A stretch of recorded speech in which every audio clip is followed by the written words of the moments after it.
So, I'm at my first stop on my way to Maine, in Pennsylvania, just south of Scranton. I've driven to Maine once before, and I've ridden in the car with my family to Maine a few times. So I've gotten kind of used to these 2 day long treks. Podcasts are your friend if you're going to do something like this. But ultimately, it's worth it because Acadia is worth it, as you'll soon see.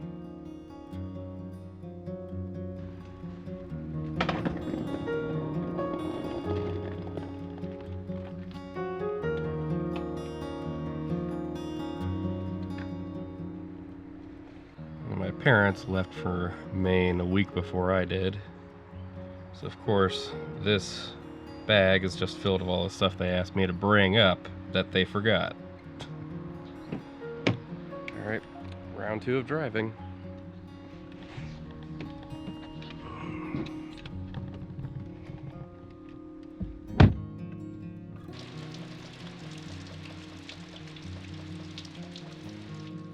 It was raining when I finally got to where my family and I were staying. So, didn't really do anything the first day that I was in Acadia, but that's fine. Usually first day, don't really do anything because we're too tired from traveling. Spending 2 days straight in a car will do that to you.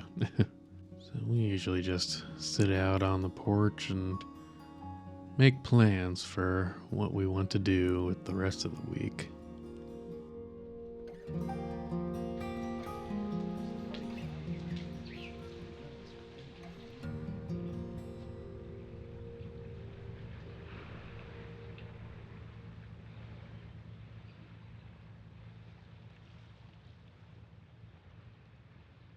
We've been staying at Bagatelle many years now.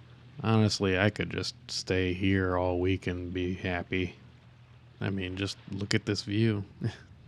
We love Bagatelle, but long story short, it's getting too expensive to stay here. It's definitely not our last time in Acadia, but we'll have to cherish this historic house while we can.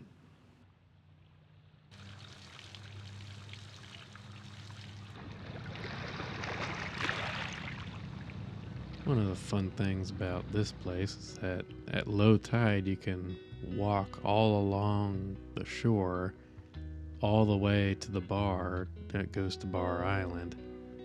But sometimes it's just easier to walk in through town, which is what we did.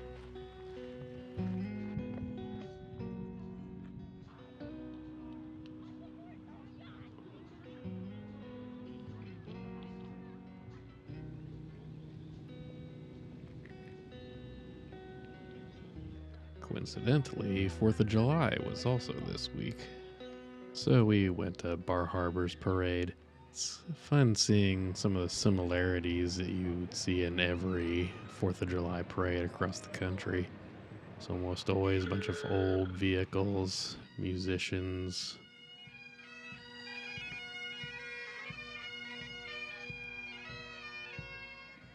There are various local clubs that you see floats for. There's almost always some old farm equipment in these parades. And there are occasionally some surprises. Bar Harbor Barber, get your cut from Grady's.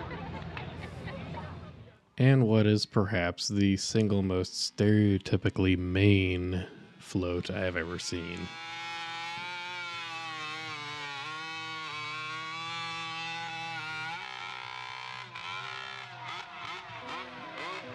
There's also a craft fair going on.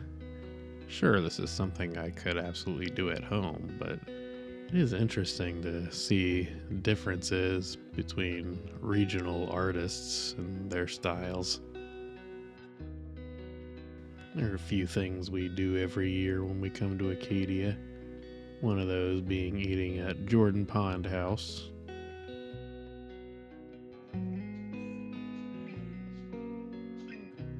Another is going into all the various shops in town to buy everything that a self-respecting tourist would buy.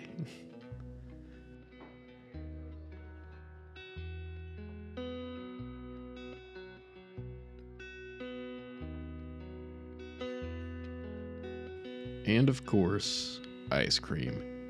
There are a ton of ice cream shops in Bar Harbor. Because it's not really a vacation unless you're having ice cream every day. And of course, 4th of July is not complete without fireworks. We watched the fireworks from the house, actually. It was interesting because we're about half a mile away, so the sound delay is much more apparent.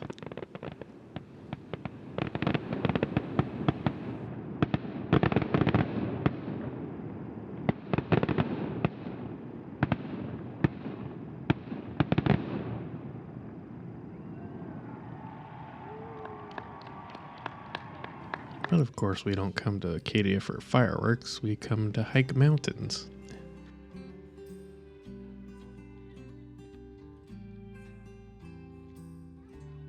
There are a few trails we hike together as a family. One of those is the Gorham Mountain Trail.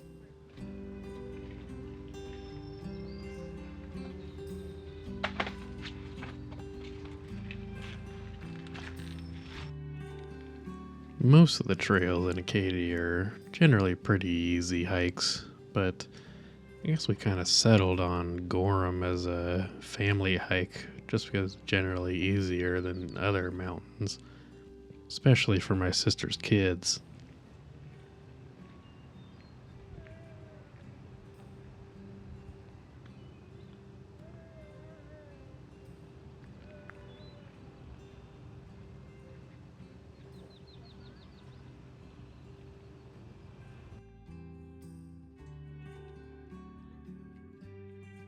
But just because Gorham is a smaller mountain doesn't mean the views are any less spectacular.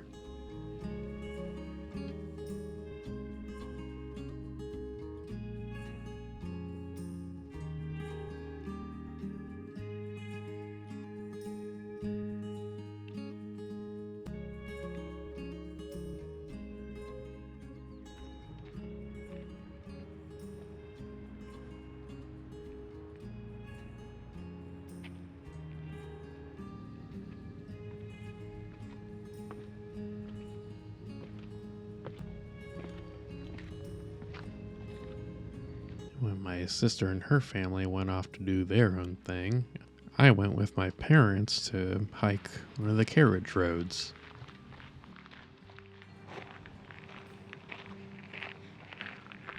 Cars aren't allowed on the carriage roads, unless of course it's a maintenance crew.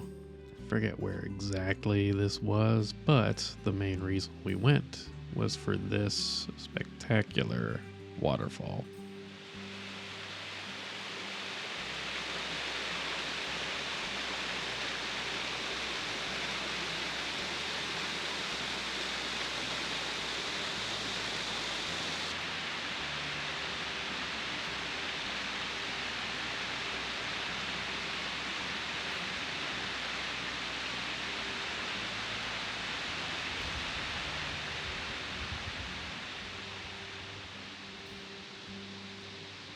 Well, my parents kind of went on without me, and I don't really remember way back.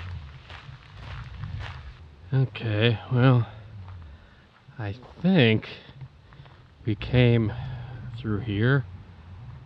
I'm pretty sure, but again, I don't remember being on this road before, so I'm just gonna wing it. Oh wait, I see him down there. Never mind. The last mountain we all went up together was Cadillac Mountain, the tallest mountain on the island. It's the only mountain in the park that you can actually drive to the summit, which is what we did. It's easier for the kids to do. This is where you can see the first sunrise in the United States during some parts of the year. But we went at sunset, which is just as beautiful.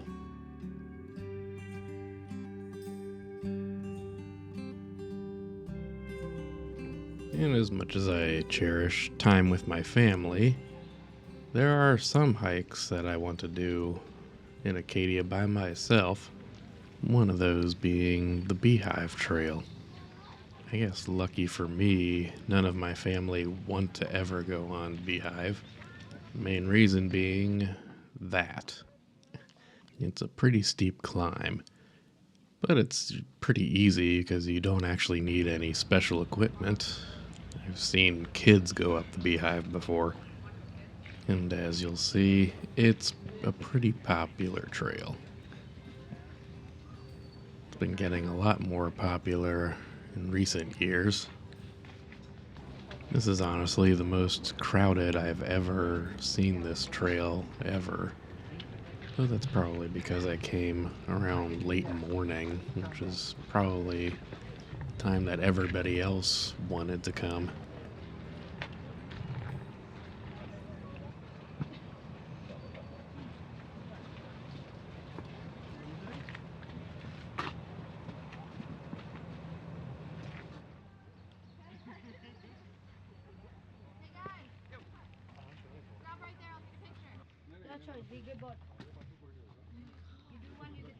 This is probably my favorite view in all of Acadia.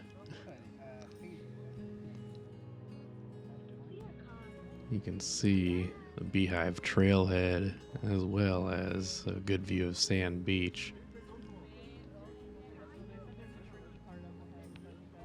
All from a dramatic cliff face. The Precipice Trail is actually a steeper climb than this, but it was closed this year because peregrine falcons were nesting.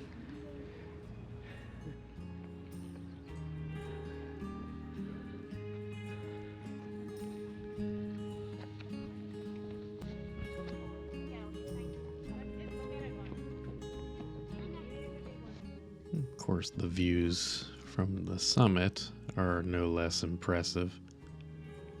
Even though I came on this hike by myself, I didn't really get a whole lot of alone time. Even when I went off trail to get away from other people, I still couldn't. But I shouldn't be too surprised. This is literally the busiest time of year for Acadia. But I still enjoyed myself all the same.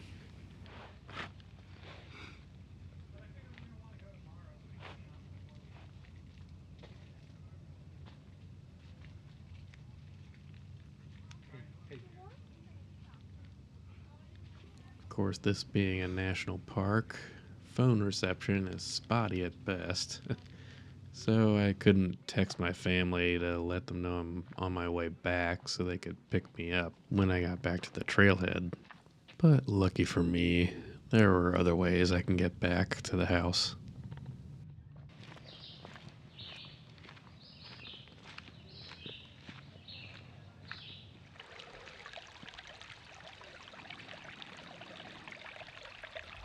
The Island Explorer buses really are great. Not just because it offers a way for people to get back to Bar Harbor, but all around the island. And sightsee, even if just passively.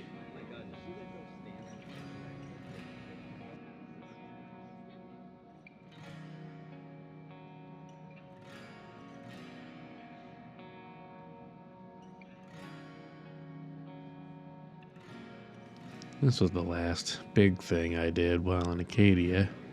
It wasn't the last day I was there, but the last day of any vacation is always spent getting ready to leave.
Well, here I am again, back at the same hotel I was at the beginning of the week. Curiously enough, I'm actually right next door to the room that I previously stayed in.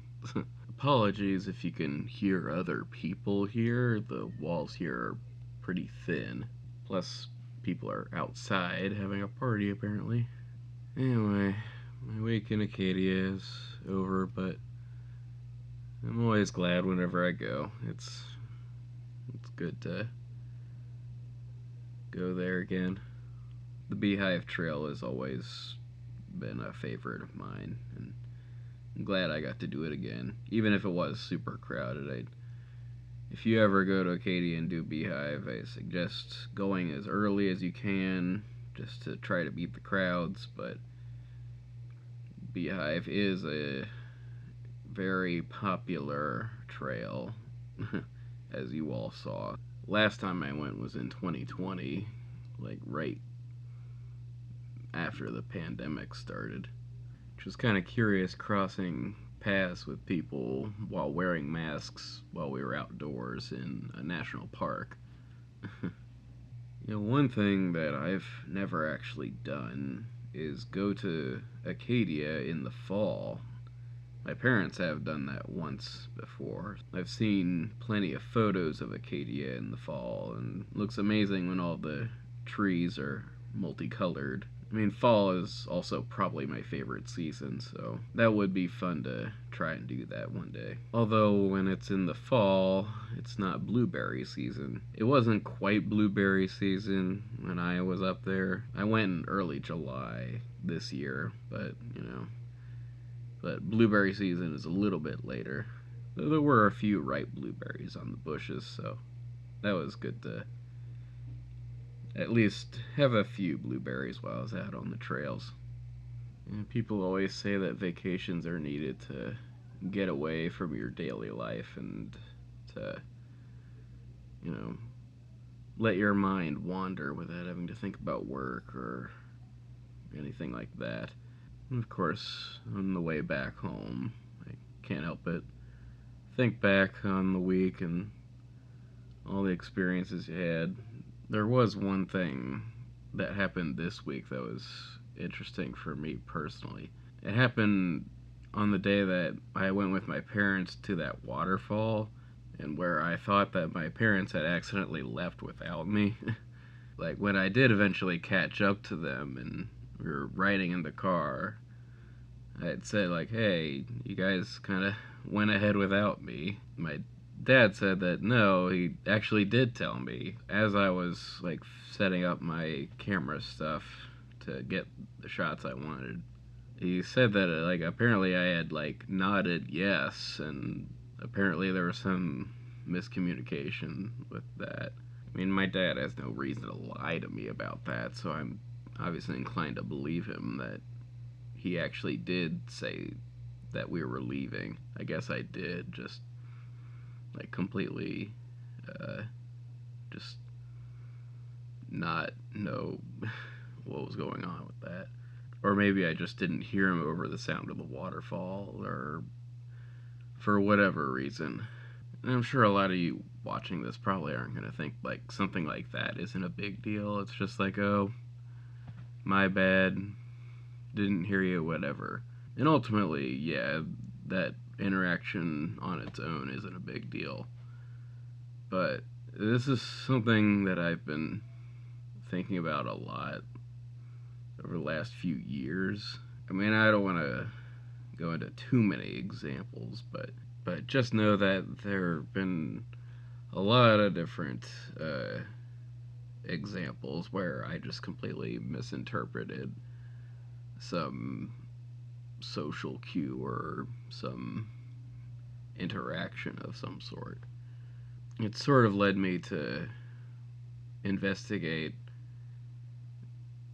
what the cause of that might be, and like a lot of signs that I've been seeing online are like pointing to me more than likely being somewhere on the autism spectrum. I mean, I've never been formally diagnosed with anything. I mean, I see a whole bunch of different diagnostic criteria for autism spectrum, and I do fit a whole bunch of those criteria.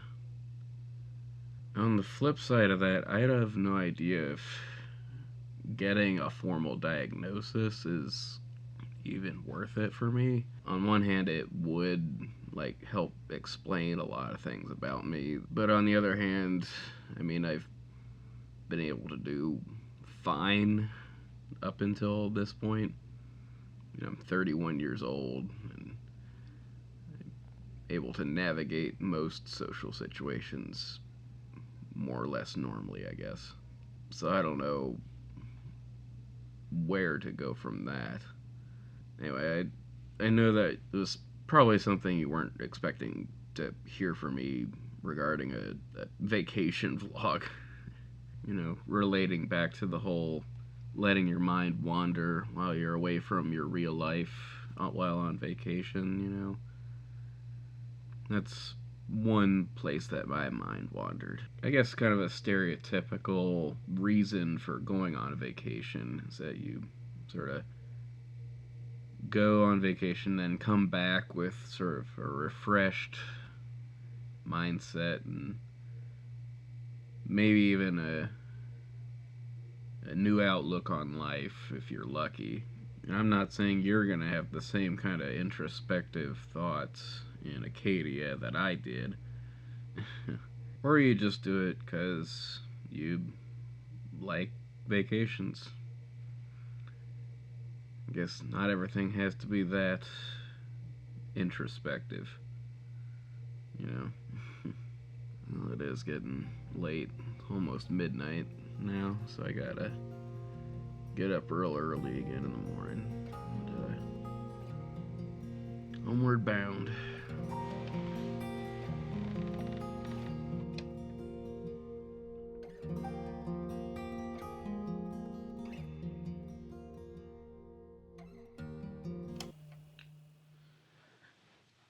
New hair, who dis? I can tell it's been a while since I filmed all of that footage. So, if you're new here, let me explain. This video was the latest in my series called In the Vein Of, where I mimic the styles of different YouTubers in order to demonstrate why their videos work better than their peers from a stylistic / filmmaking point of view. I have a whole video explaining what this series is about. You can check that out. But in a nutshell, I'm dividing all this up into separate YouTube genres and picking who I think is the best in each genre. Now, the genre for this video was vlogs. And as you can see by the title, I chose to emulate Isabel Paige, with kind of an asterisk on that. And I'll explain that in my next video, where I'll go more into the history of vlogging as an art form, where it stands today on YouTube, and all the different stylistic and artistic choices that vloggers make in their videos. So if a video essay about the artistic merits of vlogs is interesting to you, then be sure to subscribe. And just be okay with there being a wait. Making these videos takes me a while. But at the very least, thanks for watching this video.